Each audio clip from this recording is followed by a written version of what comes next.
I kept the invitation on the counter longer than necessary, not because I meant to answer it, but because I wanted to see how the paper would behave under the kitchen light. It was flimsy, the kind that bends if you breathe on it.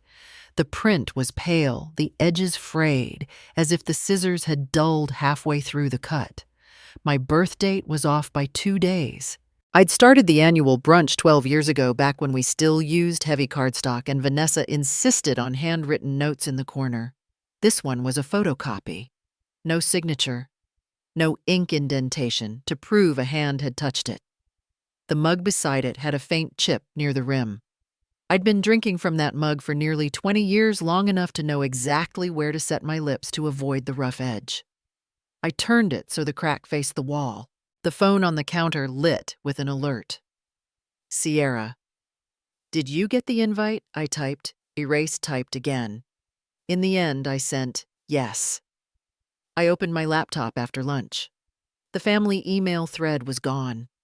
I scrolled, thinking I'd missed it, but it wasn't there. Not even in the archive. In its place was a forwarded message from a cousin with the subject line "Core Team." The first line mentioned asset realignment. The next, streamlined oversight. My name wasn't on the list of recipients. The coffee in my mug had cooled, leaving a skin on the surface. I touched the handle without lifting it, just to feel the weight that wasn't mine anymore. Grant called that afternoon. His voice was quick, like someone checking an item off a list. "We're making a few adjustments for the brunch this year. Just keep it simple on your end," I asked. "Am I on the committee?" A pause long enough to hear the static. "It's a smaller group this time." The call ended without a goodbye.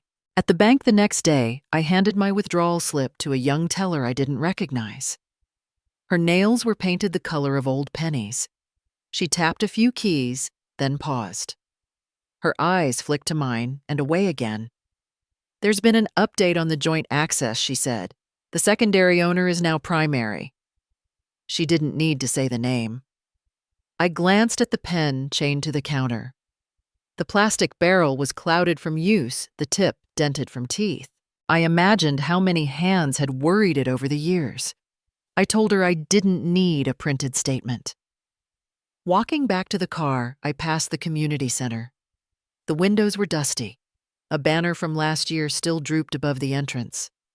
I thought about the first brunch, how we filled the tables with mason jars and flowers from the yard. How Vanessa rearranged them while I was in the kitchen.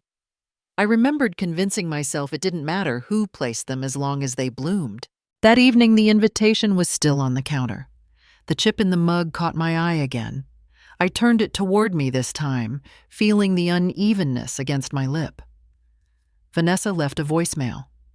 "We're moving fast on some decisions, so try to keep up. It's better for everyone if we present a united front." I didn't call back. The next morning, I found a folded list in the mailbox, menu items for the brunch. Beside each dish was an initial. Mine wasn't there. Someone had written "store-bought" in a neat looping hand. In the afternoon, Sierra texted again. "Grandma, are you bringing your peach tarts?" I replied. "Not this year." 3 dots appeared, then vanished. No answer. Later, while wiping the kitchen counter, my cloth passed over the envelope. I noticed a faint stain near the fold, the kind a drop of coffee leaves when you don't see it right away. It hadn't come from my kitchen. The group message from Core Team buzzed through in the evening.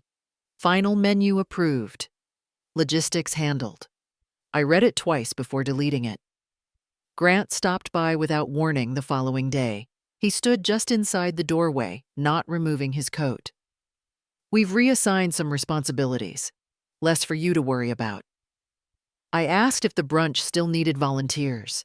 His eyes went to the chipped mug on the counter. "Let's keep it streamlined. Too many moving parts before made it messy." He left before I could answer.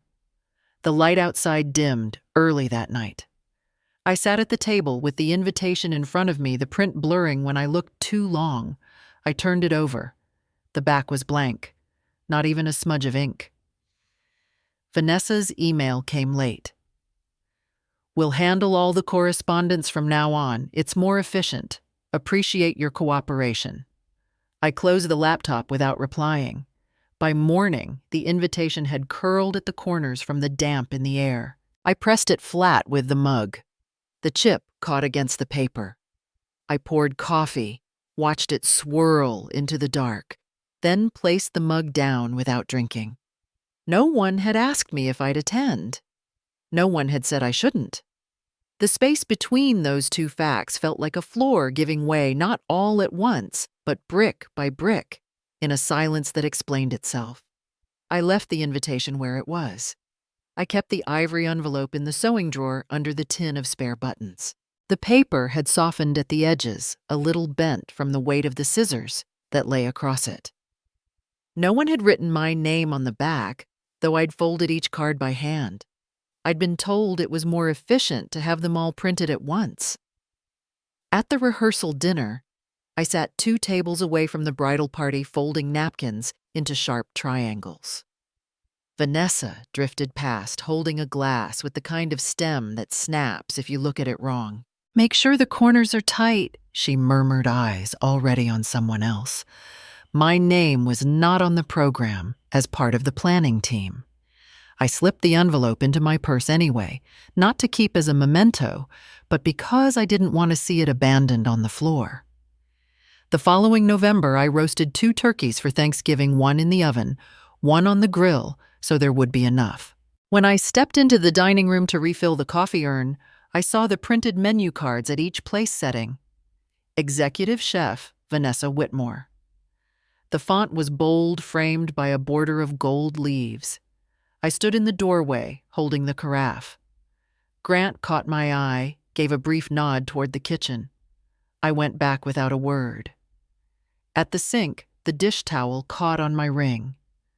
The stone is small, just a round cut in a low setting, worn smooth where my fingers have brushed it for decades. The band has thinned, as if it too has been eroded by time. I rubbed the metal once against my palm and hung the towel neatly on the oven handle. When Grant came by later, he leaned on the counter, drumming his fingers on the wood. "Let us take the reins on the foundation for a while. You can rest. We'll keep it running." I looked at the faint line in the countertop, a scratch from the year I tried to slice bread without a board. I told him I'd think about it. By the end of the week, the letterhead had changed. My name was gone from the masthead. I didn't protest. Not because I thought they were right, but because I had learned that silence made people underestimate your reach. At the next board meeting, my last as chair, Vanessa arrived in a navy dress and a pearl necklace that had belonged to my mother. "It's better for optics," she explained to the group when someone noticed. I poured water into my glass until it was almost to the rim. Her hand rested on the back of my chair for exactly 2 seconds before moving on. Sometimes I think about the night Sierra was born. Grant had called me from the hospital parking lot. "You don't need to come yet. We have it covered." I'd sat in the kitchen with the lamp on low, listening to the refrigerator hum, holding the phone long after the line went dead. In more recent years, I practiced the art of being useful without being central. I baked cookies for school fundraisers, but sent them in with the neighbor's daughter. I wrapped gifts for Christmas morning, left them untagged, so they could be claimed by anyone. I wore neutral colors to family photographs. At a summer barbecue, Vanessa handed me a platter of ribs still slick with sauce. "Hold it higher for the photo. No one wants to see your hands." I adjusted the plate until she was satisfied. Later, when I saw the picture online, my face was cropped out entirely. Only the ribs remained centered and in focus. The day they moved the piano out of my living room, Grant explained it was better off in their house where Sierra could practice more often. I ran my fingers over the keys once before the movers took it. Middle C had always been a little flat. I didn't mention it. I began keeping a list in the back of my calendar, small moments barely worth noting, yet they formed a line when I read them together. June 14th.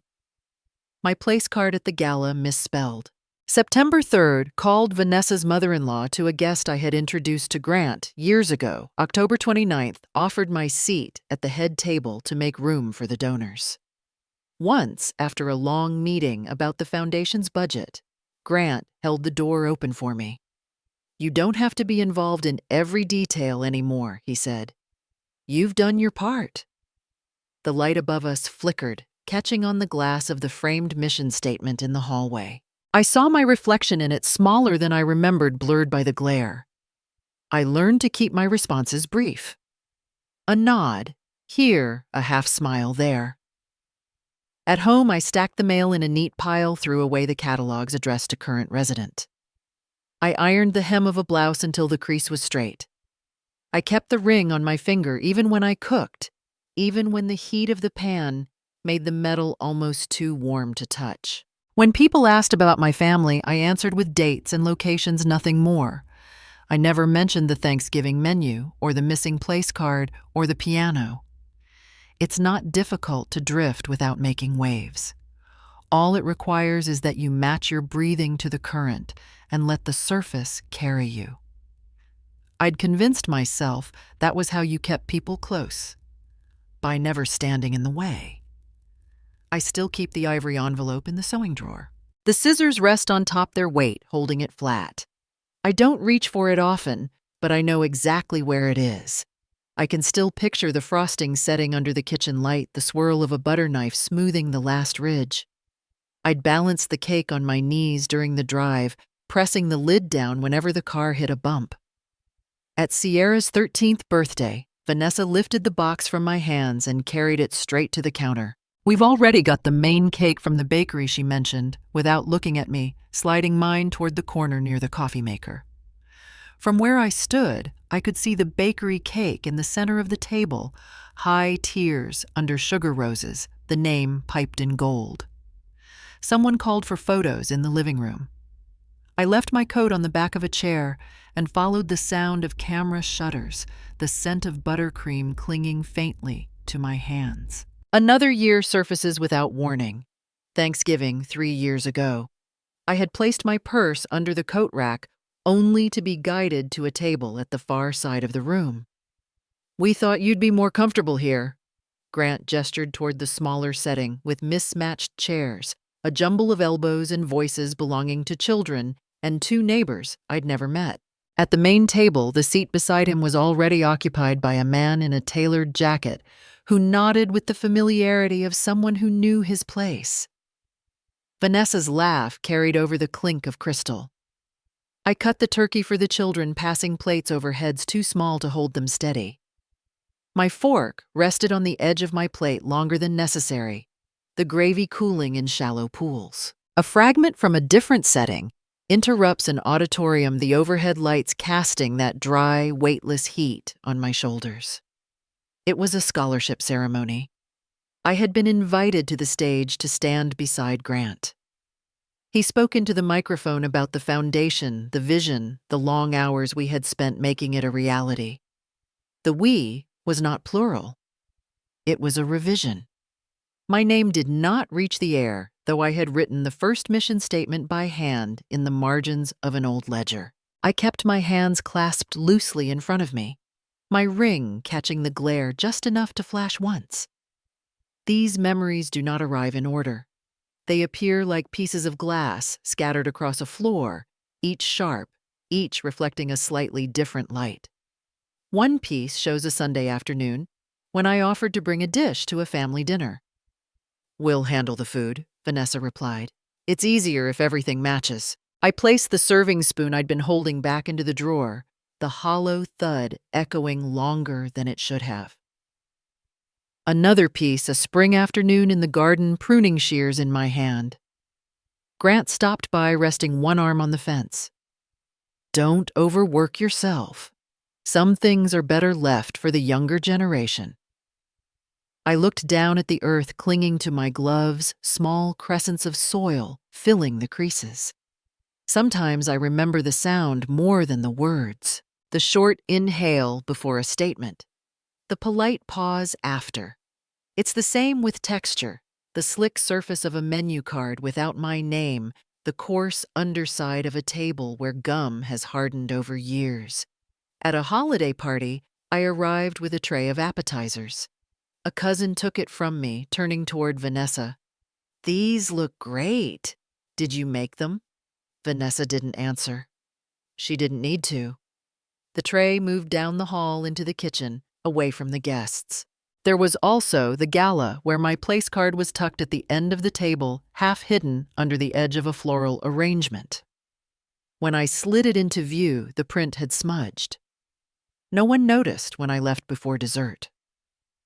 In all of these, the absence is the constant. Not a door slammed shut, but a door quietly locked when I stepped into another room. Once, during a planning session for the foundation, I suggested expanding the program to rural schools. Grant flipped through the binder without looking up. "We've already decided on the urban focus. It's where the visibility is." I marked my page with a folded receipt and let the conversation move on. The most telling details are the ones no one else registers: the untouched slice of cake left on the counter after guests have gone, the chair I used to occupy pushed against the wall, the silence that fills the gap where my name might have been. I don't keep a written list, but the inventory is complete in my head. Each moment has its object. The cake knife never used the napkin folded, but never placed the pen cap chewed during a meeting where I wasn't invited to speak. They do not cut all at once. They graze, they skim, they leave lines so fine they can be mistaken for age or accident. But when I run my hand over them, I feel every edge.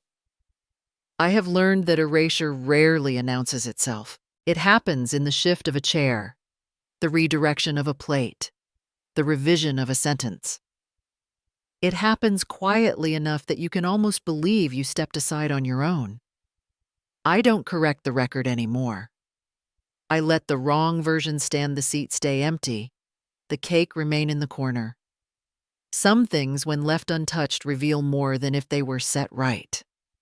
The pen was the first thing I noticed, resting perfectly parallel to the edge of a manila folder on the coffee table. A silver barrel polished enough to catch the light from the window. It looked unused, like it had been waiting all morning for me to arrive. I had brought my own envelope, smaller, worn at the folds from being carried in my bag for weeks. The paper inside had the faint curve of age. Documents do that when they've been kept safe for too long. I set it down beside the folder. The two looked like strangers sharing the same table. Vanessa stood just behind the coffee table, one hand on the folder, the other brushing an invisible wrinkle from her skirt. "It's all in here." She began, sliding the pen forward so it stopped just shy of my side. "Just a signature. That way we can manage everything more smoothly. You won't have to think about it again." I didn't pick it up. "I'd like to look over it first," I said. The sentence felt like a line drawn in pencil, light enough to erase. Grant was leaning forward in an armchair, elbows on his knees. "We've been through it. You trust us, right?"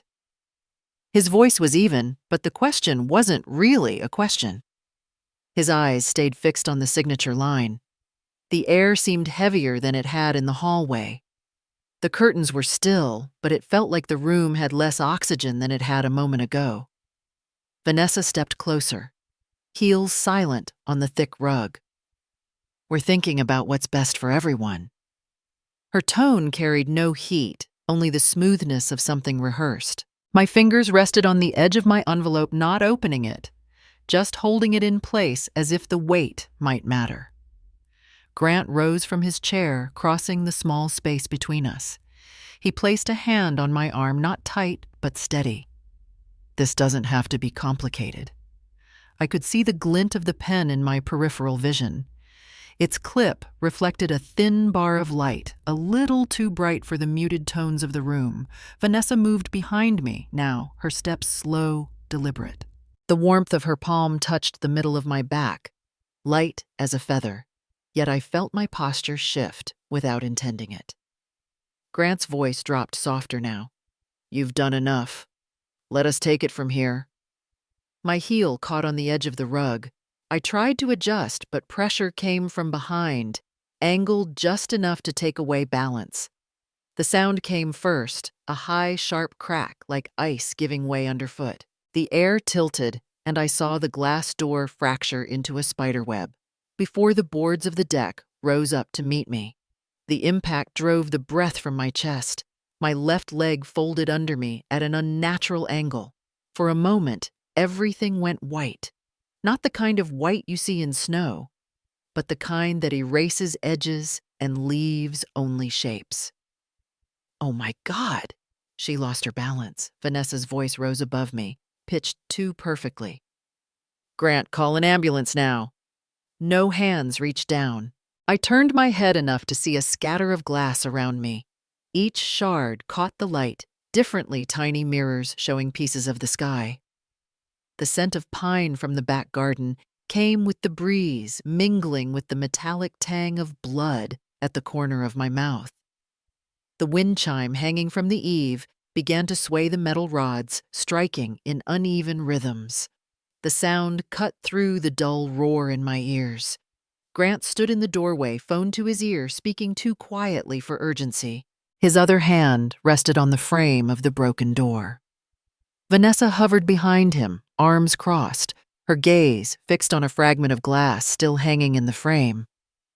Her blouse caught the light, but her eyes did not. I thought of the envelope I had brought. It had slid to the floor inside the top flap, open the papers spilling slightly. The folds were bent now, as though tired from holding their shape. For reasons I couldn't name, a memory surfaced my husband's desk late at night, the soft rhythm of his typewriter. He always left his coffee mug on the right-hand corner with the faint ring of sediment at the bottom. I used to wash it before he woke so he'd think it stayed clean on its own. Vanessa's voice cut through the air again. "It was an accident," she said, not looking at me. The words landed like a stamp on an envelope, final, impossible to peel away without tearing the paper. The wind caught the chime again, the tone softer this time, as if the air had less conviction. I tried to adjust my position, but the deck's grain pressed sharply into my palm. Every ridge left a fine indentation in my skin. My leg throbbed in a way that didn't belong to the present. It felt separate, like something happening in another room. Grant slipped the phone into his pocket. "Help's on the way," he murmured, but his eyes were already back on the folder inside. The silver pen hadn't moved from where it had been placed before I arrived. No one mentioned my envelope. The breeze shifted, carrying the scent of pine deeper into the room. I imagined it curling around the edges of the folder, lifting the corners, erasing the neatness of its presentation. A larger shard of glass near my hand caught the reflection of the pen. For a moment, the two shapes, one fractured, one whole, lined up perfectly in my view. I thought about how quickly something intact can become a collection of pieces, and how often people will call it an accident when the break was inevitable. The chime struck again. I kept my eyes on the shard until the light shifted and its reflection faded. I didn't answer them. Some things are steadier without words. I didn't tell them what hurt. I didn't tell anyone. At the hospital, the nurse asked how it happened, pen hovering over the chart. "Fall." I replied the word, leaving my mouth like a receipt for something I hadn't bought. She didn't press. The doctor wrapped my leg, gave me instructions I didn't write down. Grant's number flashed on my phone twice while I waited for the discharge papers. I let it fade to voicemail both times. When the nurse offered to call someone for me, I shook my head. Outside, the wind bit at my coat. I hailed a taxi, gave the driver the name of a motel I hadn't thought about in years. Low roofs, peeling paint, a neon sign that blinked every third second. I paid in cash, the bills creased and warm from being carried too long. The room smelled faintly of old coffee and bleach. The bedspread's pattern was faded flowers reduced to smudges. I slid the chain lock across the door and set my small bag on the chair. My phone, the one they knew about, stayed on the bed. I left it there when I stepped back out for ice. I wanted them to think I was still deciding whether to forgive. From the bottom of my bag, beneath a folded sweater, I pulled out the portable safe. It was small enough to carry in one hand, heavy enough to mean something. The combination turned without hesitation. Inside, wrapped in an envelope lined with stiff card, was the USB. The casing was black unmarked. To anyone else, it would look like any other flash drive. But inside was the slow accumulation of years, accounts, deeds, contracts. 15.8 million, all from the business my husband and I had built before anyone else in the family knew its worth. He had called it our quiet harvest, and we had agreed it wasn't for sharing until the soil felt safe again. Grant and Vanessa didn't know. If they ever did, there would be no door strong enough between us. I placed the USB on the table next to the motel's single lamp. The light caught on its surface but revealed nothing of its contents. From my coat pocket, I took out the leather notebook. The spine had deep creases, the kind that hold memory. I opened to a clean page and wrote 4 words: evidence, attorney, assets, new plan. Each word sat alone, no lines connecting them yet. I underlined attorney twice. A heater in the corner groaned to life. The sound was uneven, like an old animal breathing. The air warmed slowly, filling the space in a way that felt both comforting and dangerous. I pulled the chair closer to the table, the notebook angled toward the lamp. My phone on the bed buzzed again, then again. The vibrations softened against the mattress like someone knocking through a wall. I didn't move to answer. I thought of Grant's face earlier that day, not the expression he wore for the world, but the brief flicker when I refused the pen. It wasn't surprise, it was calculation. Vanessa's hand on my back had been steady, almost practiced. The ice in the plastic bucket cracked as it settled. I poured a few cubes into a glass of tap water, listening to them fracture in the heat. When the motel clerk had handed me the key, he had asked. One night I'd nodded, but I knew it wouldn't be one night. I needed time space where their shadows couldn't reach the door. The notebook's leather cover warmed under my palm. I wrote a second list beneath the first: who knows, who saw, who owes, who waits. Names began to fill in beside them. A retired accountant my husband trusted. The neighbor who had seen me carried out after the fall. The young man at the shipping store who still remembered my P.O. box number without asking. The heater clicked off, leaving the room in a soft hush. Somewhere outside, a car passed, tires whispering over damp asphalt. I poured the remaining ice water into the sink, watched the cubes spin against the drain before disappearing. On the counter beside the faucet, a small crack in the porcelain caught my attention, hairline, but deep. I traced it lightly with a fingertip. It reminded me of the glass door, of the sound it made, of how some breaks don't show their full reach until much later. The phone buzzed once more. I let it. The screen lit the room in short, cold bursts, then went dark again. I folded the notebook closed, tied the leather strap around it. The knot held firm on the first pull. Vanessa's voice echoed in my head from earlier. We're thinking about what's best for everyone.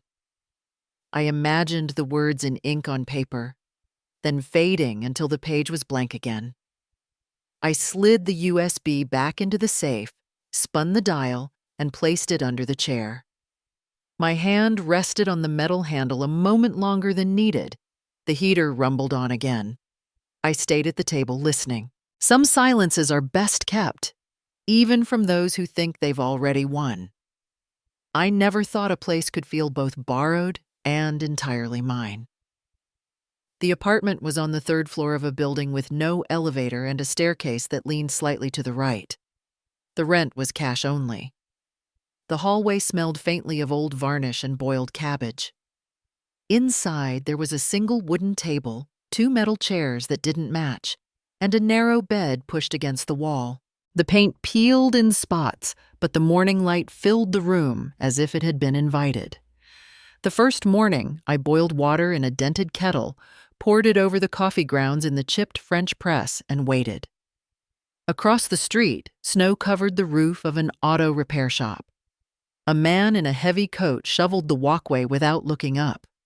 The coffee was too strong, a shade darker than I intended, but it warmed my hands through the ceramic mug. I didn't call anyone. I didn't answer the messages still piling up on the phone I had left behind. Instead, I sent one email from the account no one knew. To Harper Lowell, a lawyer a friend had once trusted with a delicate matter. The reply came within an hour. I can meet tomorrow. Bring anything you have. The next day, I took the bus across town. Harper's office was in a converted house with narrow windows and walls lined with books. She was younger than I expected. Hair pulled back, glasses resting low on her nose. I placed my bag on the table between us, unzipped it slowly, and began setting out what I'd brought: photographs of the doorframe, the medical report from the hospital, a printed transcript of the security camera's recording schedule. "I'm going to need the footage itself," she said, glancing once at the papers before looking at me. "Images, witnesses, and patience. You'll need all three." Her voice was even her tone without flourish. I nodded once as if we were discussing a business contract. That night back in the apartment, I unpacked the box I had carried from the motel. At the bottom, wrapped in a sweater, was the small porcelain statue of a crane my husband had bought in Kyoto decades ago. The neck was elegant, the glaze slightly cracked. In its hollow base was the miniature camera no larger than a coin angled upward. I connected it to my laptop. The file list appeared instantly, timestamps in neat order. I opened the one marked with the day of the fall. In the grainy image, I saw myself, coat, still buttoned bag over my shoulder. Vanessa stood in front of me, folder in hand. Grant stepped closer, his palm resting briefly on my arm. A shift of movement. My body angled toward the glass door. Then a blur, a quick forward motion, the faint shudder of the frame. The picture froze for a second before resuming. I let the video play twice. The sound was faint, but clear enough to catch the words afterward. She lost her balance. Vanessa's voice calm, almost practiced. I closed the laptop. On the table beside it was the sealed envelope with the words "Silver Horizon Fund" written in my handwriting. Inside was nothing, yet only a folded sheet of blank paper. I liked the weight of the envelope as it was the potential it carried.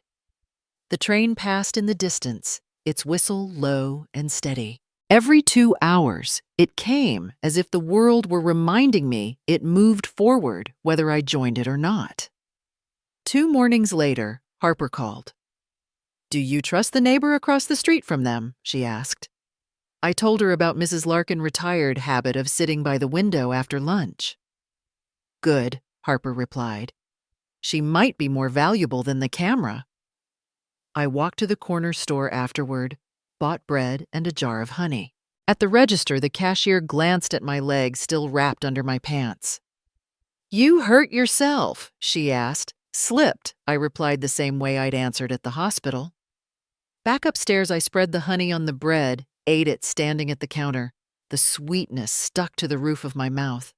I rinsed the knife, dried it, and placed it in the drawer as if I'd been living there for years. That afternoon, I wrote another list in the leather notebook: Mrs. Larkin, possible witness. Camera footage, external backup. Hospital report, certified copy. Bank statements, pre-authorization. The words lined up neatly on the page. Beneath them, without thinking, I added, "Do not return home." Later, Harper emailed instructions for transferring the video file securely. "Treat it like cash," the message read. I thought of the USB drive in the safe under my bed at the motel, of its weight, of how different forms of currency can look identical until opened. Evenings were the hardest. The apartment was quiet, except for the radiator's irregular hiss and the occasional sound of footsteps in the hallway. I began leaving the notebook open on the table, as though the lists could keep me company. 3 days after the meeting, Harper sent a brief update paperwork in motion. No unnecessary contact with them. They will try. I didn't ask what she meant. I already knew. That night, I lit the single candle I'd bought at the market, a plain white pillar in a glass jar. Its flame threw soft shadows on the peeling wall. I placed the sealed Silver Horizon Fund envelope beside it. The candle burned steadily, waspooling at the base, but not spilling over. The train passed again, its whistle low. I didn't move to the window this time. Some things could stay unseen until the moment I chose otherwise. I've learned that when people return, it's rarely because they miss you. The first message came just after 10 in the morning. "Mom, we need to talk." No greeting, no sign-off, just a flat instruction as if my agreement were assumed. I didn't delete it. I let it sit at the top of the screen, its absence of punctuation telling me more than the words themselves. By noon, an email from Vanessa arrived, hoping we can resolve this privately for the sake of the family. The font was the same one she'd used for holiday menus, birthday invitations, even the seating chart for their wedding. The tone read like those too, only the occasion was different. I didn't respond to either. Harper had warned me they'd circle back when pressure was applied. The bank's freeze on the joint credit lines would be more than a small inconvenience. Mortgage arrangements suspended access to the investment accounts. Locked scheduled transfers stopped midstream. Money, not memory, had brought them to my door. The envelope Harper sent them last week had been thick enough to suggest its own gravity. Inside a formal letter, stating that all transactions involving my property and accounts were now under legal scrutiny, along with certified copies of the hospital's incident report and still frames from the hidden camera in the living room. Identical sets had been sent to the county court, the state's elder abuse investigation unit, and on Harper's advice, the bank's internal legal department. 3 days later, Harper called. "They're offering terms," she said. "The deed back if you withdraw everything, no public filings." Her tone carried neither encouragement nor warning. I told her to send one line in reply, "The legal process will proceed." The next morning brought a second message from Grant. "This can still end without damage if we act now." By evening, another from Vanessa. "The public doesn't need to hear about private family matters." Each one sounded less like an appeal and more like a test to see if the ground beneath me was softening. I didn't answer. I learned long ago that silence can't be misquoted. 2 days later, just as I was measuring coffee into the filter, a knock echoed from the building's front entrance. I heard the security door open, then the measured click of heels on the concrete walkway outside. "Daisy." The voice called upward, clear enough to carry to the other apartments. "We just want to talk. This isn't how it has to be." I left the curtain open only an inch. From my chair, I could see her coat perfectly belted and the edge of her scarf tucked under her chin. She didn't look up. I turned back to the book on my lap, a novel with a passage about ships leaving harbor without announcing their course. I read the paragraph twice. "People will think the worst of you if you keep this up," she called again, louder, as if the words themselves could climb stairs. I stood cross to the window and drew the curtain closed until the room was mine again. Later, while the kettle hissed, my phone lit up with a new message from Grant. "We can still protect the family name." I set the phone face down on the counter. The vibration ran through the wood for a few seconds before stopping. At the table, I opened my leather notebook. The last line from the previous day waited there, "Do not return home." Under it, I wrote one word: hold. That evening, Harper emailed, They may try through others. Decide now who gets your answer, I typed back. No answer will be different from the first. The 8 to 12 freight train came through right on time, its whistle stretching into the cold air. I wondered if they could hear it too, and whether it sounded closer or farther than they remembered. On Monday, a letter slid under my door. No stamp, no envelope glue, just folded paper with my name written in Grant's narrow hand. If you keep going, it will ruin more than you think. We can fix this. I can bring the deed Friday. I placed it back on the table without finishing the sentence. That afternoon, I walked to the market for apples. I took the long way home past a florist's stand. A single pot of white hyacinths sat apart from the brighter flowers. The petals were still closed, holding their shape. I carried them back with the apples and set them beside the candle on the table, next to the envelope marked Silver Horizon Fund. That night, as I rinsed the cup from my tea, a knock came again, softer this time. It's not too late. Vanessa's voice floated through the door. We can end this without dragging everyone through court. I stayed by the sink, the warm water running over my hands. When the hallway fell silent, I dried the cup, placed it upside down on the counter, and wrote nothing more in the notebook. Sometimes the answer is already complete before it's spoken. I didn't tell anyone, but the story began to travel without me. It started with a brief mention in the court docket, then a few lines in the county's public records. People who knew my name saw it. The first text came from a woman I hadn't spoken to in 8 years. If you need anything, I'm here. Hours later, a neighbor from my old street sent a message. We all wondered how you kept quiet so long. I answered neither. The messages weren't questions, only acknowledgments. The phone rang once more before lunch. This time it was Marianne who used to sit next to me at the library board meetings. I told my husband they should be ashamed, she said, her voice clipped, like she was reading from a policy statement. It's about time someone made a record. In the afternoon, Harper's email arrived. Accounts fully frozen, licensing under review, preliminary hearing date confirmed. The words were spare factual, like she'd scrubbed them of anything that might sound like satisfaction. I read them twice, then folded the paper I'd been using as a bookmark and set it aside. Mornings had their own shape now. I made coffee, sat at the narrow desk by the window, and opened the Silver Horizon ledger. The columns were clean, the rows deliberate. That day's task was approving the first grant, $3,000, to a group of widowed women in Colorado Springs, enough to replace a broken furnace and buy winter coats. I signed the transfer form with my older fountain pen, the one with the fine nib that caught slightly on the paper. Grant's name wasn't on any of these accounts. Neither was Vanessa's. At noon, I walked to a small shop 2 streets over. The glass shelves held rows of shoes under warm light.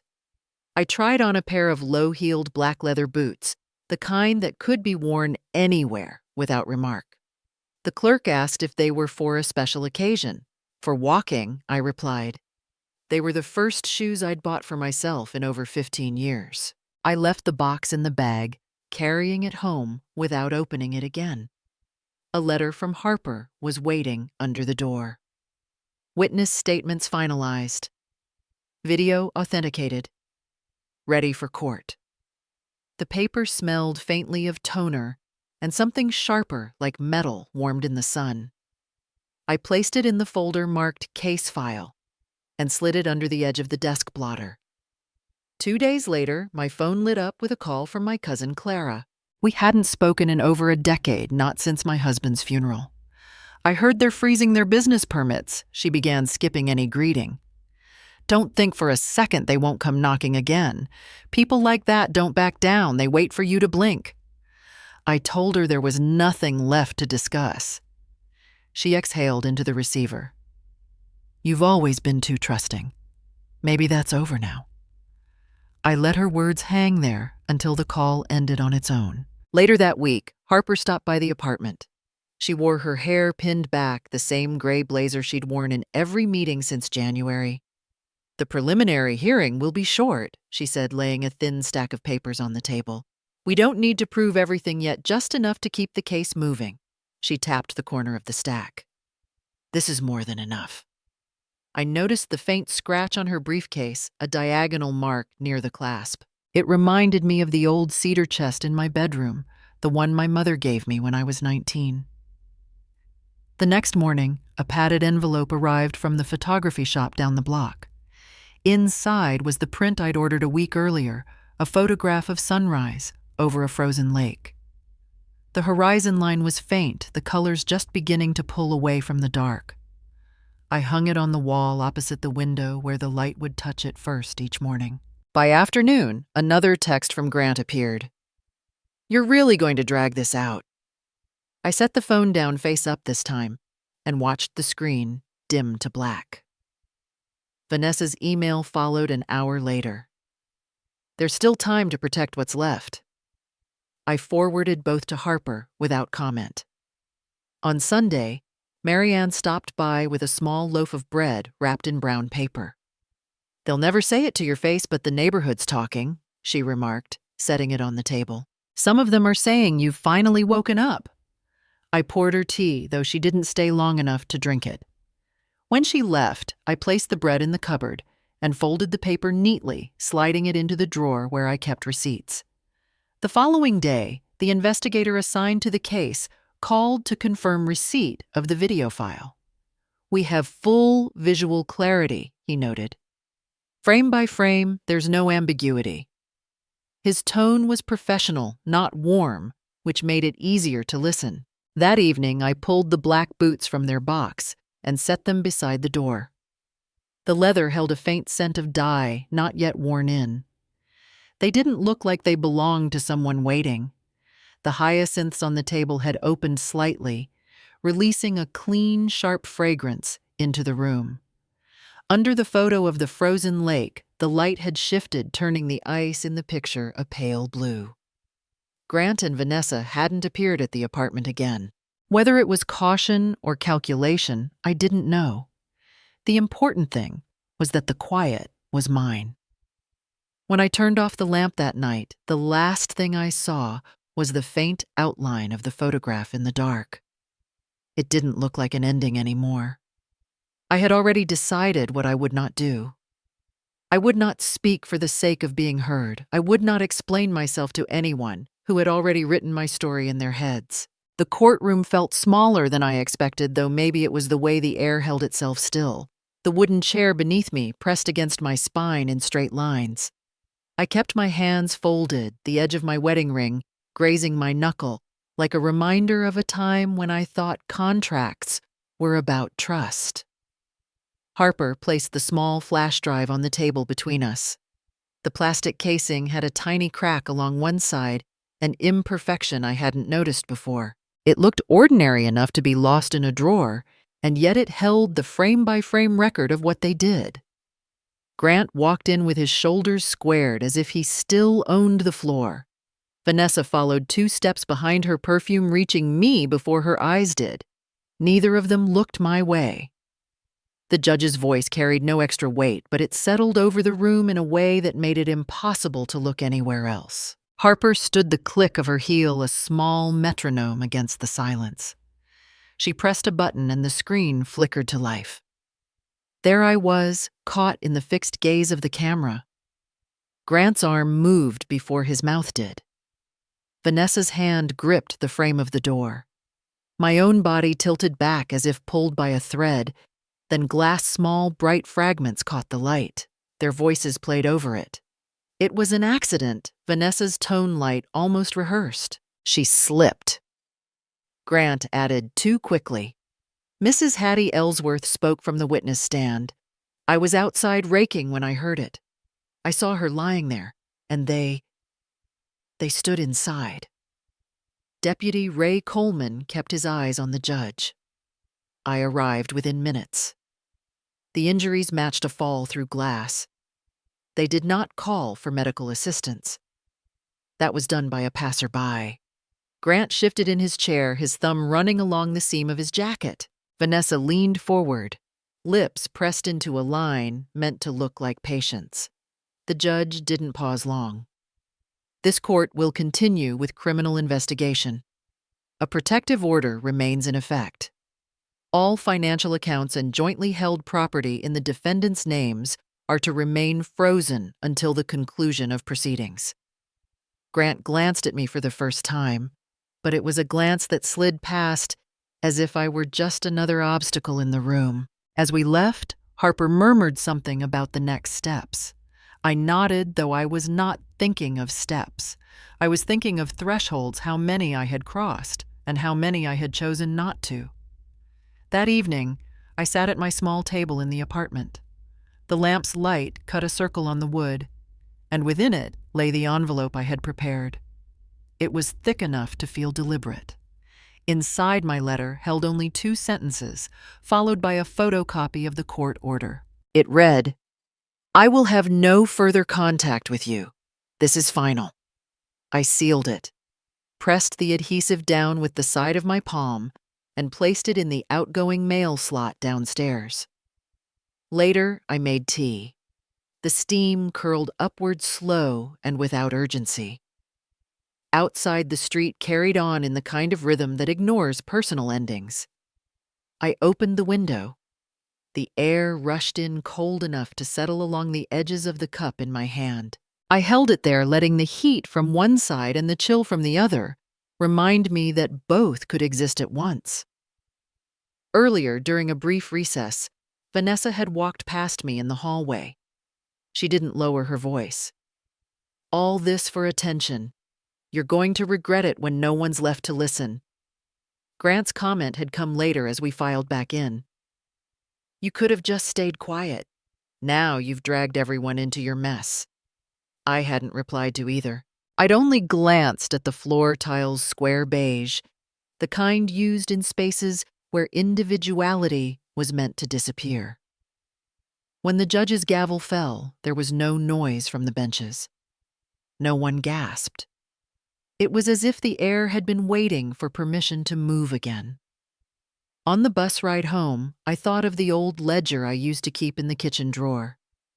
Every expense noted in neat columns, every deposit underlined. I wondered if this was simply another entry, a closing balance. Back in my apartment, I placed the cup down and traced the rim with my finger. The glass felt solid, unbroken. I found myself holding on to that small fact. I looked at the clock, but didn't register the time. Some things don't need recording. The file Harper had given me earlier in the week still sat on the counter marked with a yellow tab. It contained copies of evidence schedules and sworn statements. I left it closed. There was nothing inside I didn't already carry in memory. When the kettle's whistle faded, the quiet didn't feel like the absence of sound. It felt like the absence of weight. I had no wish to replay the footage again, no need to examine their faces for traces of something redeemable. The court would move at its pace, as it always does. My part was already done. From now on, the story would not be about glass breaking or orders signed. It would not even be about them. The letter was gone, carried somewhere beyond my reach. I imagined it passing through different hands. The edges creased the words, unchanging. I didn't stand at the window long. The wind had shifted, bringing with it the scent of something faintly metallic from the street below. I closed the latch, not to keep it out, but to keep the room as it was still and mine. In the cupboard, the last of the loose tea sat in a small tin. I measured it without thinking, poured the water, watched the leaves expand. It was not the first time I had done this, but it was the first time in years that I noticed how the steam formed a single, unbroken line before fading into the air. Some endings do not require doors to slam. They require only the quiet certainty that you will not step back through them. Some things arrive without ceremony. They simply sit on the table until you decide to open them. The quarterly report from the foundation was printed on heavy paper, the kind that holds ink without bleeding. 17 names. each one with a short line beside it, equipment purchased, first month's rent, training fees. I let my finger trace them, as if they were stitches holding something together. Silver Horizon had been an idea then, a file in a drawer, and now it had signatures from people I would never meet. On another page, there was a total. The number meant less to me than the column it stood under, lives rebuilt. A week earlier, the court had finished what it started. Grant's name printed in bold, followed by the details. 18 months probation, mandatory enrollment in a program for elder abuse rehabilitation. 5 years prohibited from managing or accessing any family member's assets. His wife's name below with fines and repayment obligations for my medical costs, and a ban on working with charities due to fraudulent conduct. Their accounts would remain frozen until every cent was paid. I read it once, folded it along the original crease, and slid it into a plain manila folder. The law had its language, and I had mine. From what I'd heard, they sold the SUV, left the old neighborhood, and took a smaller rental beyond the edge of town. No one said much, but absence can be louder than presence. That morning, the mail slot clicked. A white envelope with my name in a handwriting I'd once recognized without thinking. I stood with it in my palm longer than necessary. The paper was thinner than I remembered him preferring. Inside the letter was short. I will not ask for forgiveness. I only hope you know I understand the cost of what I've done. No date, no return address. I folded it once, then again, until it fit into the wooden box in my bedroom, the one where I kept things that no longer required my decision. An old library card. A brass key whose lock no longer existed. Now this. When I closed the lid, the sound was soft but final. Later, over tea, someone from the foundation called to confirm approval of a new application. I agreed without hesitation. We talked about shipping dates for supplies, and I made a note in the margin of my calendar. Nothing about my past appeared in that conversation. In the afternoon, I stepped onto the balcony. The air carried the thin sharpness of January, and the street below looked washed clean by the low sun. I placed a small pot of jasmine tea on the table and set an empty notebook beside it. The first page was blank except for a faint line where my hand had pressed too hard with the pen. I wrote, "Each day now I live for what I choose, not to prove anything to anyone." The ink settled into the fibers without spreading. Below, I signed my name. The letters formed evenly without the hesitation that had marked them in other seasons of my life. Once I might have sent that page to someone to show that I was still here, still whole. Now it was enough to let it exist quietly in my own keeping. I thought briefly of something Grant had said years ago when I bought a winter coat on sale. You're always preparing for weather that might never come. It had felt like a comment about fabric, but it wasn't. Vanessa's voice, too, still arrived uninvited sometimes. You make everything heavier than it needs to be. That day she had been holding my checkbook. Those echoes were thin now, like threads fraying at the ends. They no longer held weight, but I knew better than to pull them. Unraveling was still a kind of attention. The tea cooled. I drank it anyway. I glanced toward the wooden box inside, imagining the letter resting there among objects stripped of their former authority. None of them could demand anything from me now. The city would move on without my story in its mouth. The foundation would write its own chapters in numbers and names. The court's file would gather dust alongside others with similar headings. As for me, I would keep the balcony door in working order, the kettle filled and the pages turning in whatever notebook lay nearest. The wind rose, carrying with it the faint scent of someone's laundry detergent from a few floors below. It mixed with the last of the jasmine in my cup. I didn't think of outcomes or reckonings or victories. I thought of the next page in the notebook, and whether it might hold a list for the grocery store or a name I wanted to remember. The sky dimmed slightly, though the light still touched the tops of the buildings. I left the pen where it was uncapped, ready. Not every ending requires a door to close. Some simply stay open, and you walk through without looking back.